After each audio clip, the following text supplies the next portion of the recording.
Abasheshakanguhe mu murenge wa Gacurabwenge mu karere ka Kamonyi barashinja ubuyobozi bwa koperative yabo bahagarariye kubarira amafaranga yabo y'ingoboka bubatsemo inzu ikodeshwa hakaba hashize imyaka isaga 12. Naho ku rundi ruhande urwego rw'ubugenzacyaha RIB rwataye muri yombi Ndagijimana Frodoir wahoze ari umunyamabanga nshingwabikorwa mu murenge wa Mbogo mu karere ka Rulindo akaza kuhavanwa kuri uwo mwanya bitewe n'amakimbirane yari afitanye na Meya Judith Mukanyirigira. Kapiteni w'ikipe y'igihugu y'Amavubi Bizimana Djihad yasabye abanyarwanda kuza kwitabira umupira w'amaguru uza kuza guhuza Rwanda na Libya kuri uyu wa kane mu gushaka itike ya kane 2025. Atanga icyizere kandi ko nk'abakinnyi biteguye byose kandi ko bazakora byose kugira ngo babone intsinzi. Polisi mu karere ka Ruhango yataye muri yombi abasore batatu bakekwaho kwiba umugore w'imyaka 58 bakanamusambanya ku gahato. Aba basore bakekwaho kwiba uyu mugore w'imyaka 58 bakanamusambanya ku gahato. Polisi mu karere ka Ruhango yabataye muri yombi uyu mugore w'imyaka 58 y'amavuko akaba ari gusaba ubufasha ubwo yabwiraga TV1 ko yakoreshejwe imibonano mpuzabitsina ku gahato n'umujura wari wazanye n'abandi babiri. Ibi ngo byabaye mu ijoro ryo ku itariki 11 Ugushyingo 2024 mu mudugudu wa Byemveni akagari ka Gisanga umurenge wa Mbuye mu karere ka Nyamasheke mu murenge wa Karambi aho haramukiye inkuru mbi cyane y'umusirikare ufite ipeti rya sergent witwa Minani Jerive wiraye mu baturage yicamo batanu. Amakuru arambuye nk'ibisanzwe inge ugiye kugezaho ni Joscat Nesimba Haika.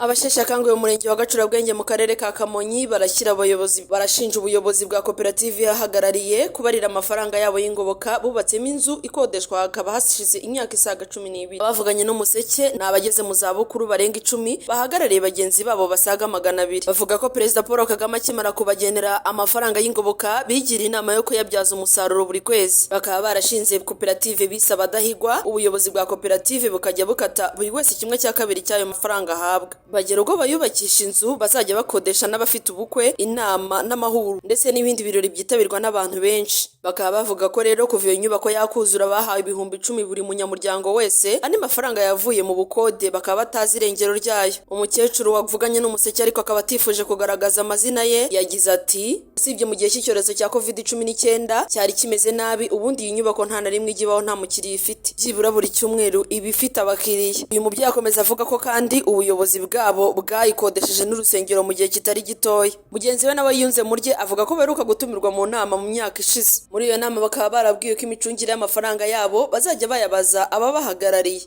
Muri iyo nama bajyaga baha muri muntu wese 2,000 kandi bateranye bitarenze iminsi 2 mu gihe kingana n'umwaka. Avuga ko kandi usibye amafaranga y'ubukode bw'iyi nyubako hari n'isambu baguze muri ayo mafaranga bagiye bakatwa. Ubu bayihingamo bakishyura ubuyobozi amafaranga y'ubukode bakayirira. Mukamuhizi Madeleine uhagarariye abasheshakanguhe avuga ko ibyo ababyeyi bataka ari ukuri ko hari na moto koperative yaguze tutazi irengero ryayo. Perezida w'iyi koperative Abadahigwa Mukandori Julienne avuga ko hari amafaranga bagendaga bahawe abakecuru atibuka umubare wayo neza kubera ko inyandiko ziri ari kure naho yagiye. Ati icyo nibuka nuko kuri konte yabo hariho amafaranga asaga miliyoni n'ibihumbi 100. Yongeraho kandi ko amafaranga moto yinjizaga bayahaye abo bakecuru. Naho umuyobozi w'akarere ka Kamonyi Dr Nahayo Silveri avuga ko amafaranga y'aba bakecuru bayabonaga bakiba mu matsinda. Atuba amatsinda yararangiye ahubwo ibyari amatsinda byabaye koperative.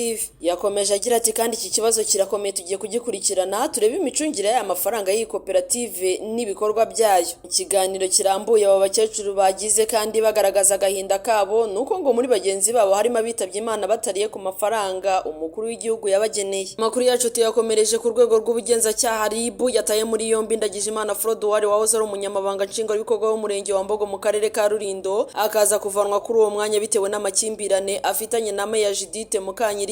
Uyu Frodoir akaba yafatanye n'uwitwa Muranyimana Eugene w'imyaka 54 y'amavuko akaba we asanzwe ari umuyobozi w'ishuri rya GC Rutabo wengo akaba yarafashwe nk'icyitso cye. Aba bombi bakaba bakurikiranyweho icyaha cyo gutanga indonke kugira ngo uwakorewe icyaha yivuguruze mu butabera, koshya bitabajwe mu nzego z'ubutabera no gucura umugambi wo gukora icyaha. Umuvugizi wa RIB Dr Murangira Thierry akaba yavuze yuko bifitanye n'isano icyaha cyo gusambanya umwana Ndagijimana yari asanzwe akurikiranyweho mu rukiko cyakozwe mu Gushyingo 2023. Uyu Ndagijimana bikaba biteganyijwe ko azaburana ku itariki 18 Ukuboza 2024. Ndagijimana akaba yatawe muri yombi tariki ya 12 ukwezi kwa 11 2024 yafungiye kuri sitasiyo ya polisi ya Kimihururu. uyu mugabo ngo yagambanye na Muranyimana bashaka umwana w'umuhungu bukekwa ko Ndagijimana yasambanyije ngo bamuha amafaranga 50,000 kugira ngo asinye ku nyandiko ishinjura RIB ifata nk'iyobya ubutabera. Bikaba rero byararangiye abangaba bombi bafatiwe mu cyuho. RIB ikaba yatangaje ko ifatwa ry'uyu mugabo Ndagijimana Froduwari ko ntaho rihuriye n'ibibazo afitanye na meya wa Rulindo Judith Mukanyirigira. RIB kandi ikaba ivuga ko ibyo ntaho bihuriye kuko ngo Ndagijimana ibyo akurikiranweho byabaye mu mwaka wa 2023 ubwo ngo yashukishaga uriya mwana w'umuhungu kuzamuhindurira amazina akamusambanya. Naho ngo ibibazo afitanye na meya wa Rulindo ni iby'ubuyobozi kandi ngo bikaba bikemurirwa mu rwego rw'ubuyobozi. Mu gihe hari hashize igihe komisiyo y'igihugu ishinzwe abakozi yandikiye meya mu nyandiko isaba ko basubiza Ndagijimana Froduwari mu kazi, akaba yaraje guhabwa umwanya w'umujyanama wa meya, ariko nabwo amakimbirane bari bafitanye na meya akaba yaragikomeza. Kapiteni w'ikipe y'igihugu Amavubi Bizimana Djihad yasabye abanyarwanda kuza kwitabira umukino uza kuza guhuza u Rwanda na Libya kuri uyu wa kane mu gushakisha itike ya CAN 2025.